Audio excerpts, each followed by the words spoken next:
तुम्ही पाहत आहात MCN न्यूज मराठी। श्री संत गजानन महाराजांच्या पालखी सोहळ्यानंतर खामगाव शहरातील पालखी मार्गावर नवसंकल्प फाउंडेशनच्या वतीने स्वच्छता अभियान राबवण्यात आले। पालखीने शेगावकडे प्रस्थान केल्यानंतर सकाळी 7 वाजता अभियानाला सुरुवात करण्यात आली।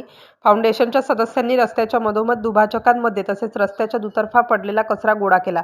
प्लास्टिकच्या बाटल्या, कागद व इतर कचरा वेगळा करून त्याची योग्य विल्हेवाट लावण्यात आली। जमा झालेल्या प्लास्टिकच्या बाटल्या विकून मिळणारी रक्कम सामाजिक कार्यासाठी वापरण्यात येणार आहे। कचरा समस्या नसून त्याचे योग्य व्यवस्थापन गरजेचे आहे असा संदेश या उपक्रमातून देण्यात आला। नवसंकल्प फाउंडेशनकडून सलग 3 वर्षांपासून पालखी मार्ग स्वच्छता अभियान राबवण्यात येत आहे। यंदाच्या उपक्रमाचे नागरिकांनी कौतुक केले। राज्याचे कामगार मंत्री ॲडव्होकेट आकाशदादा फुंडकर यांनीही सदस्यांचे अभिनंदन करून भविष्यात आवश्यक सहकार्याचे आश्वासन दिले। या अभियानात कोमल तायडे, सृष्टी श्रीवास्तव, अनुष्का वखरे, वैष्णवी गोलाईत, राज सर फाटे, रुद्राक्ष सोळंके, संतोष साळुंके, अभिषेक गोटेकार, हर्षल गवळी, वेदांश सुरडकर, गणेश हाडे, मंगेश खैरे व बंटी गव्हांदे सहभागी झाले। MCN न्यूज मराठीकरिता आनंद जवंजाळ, खामगाव।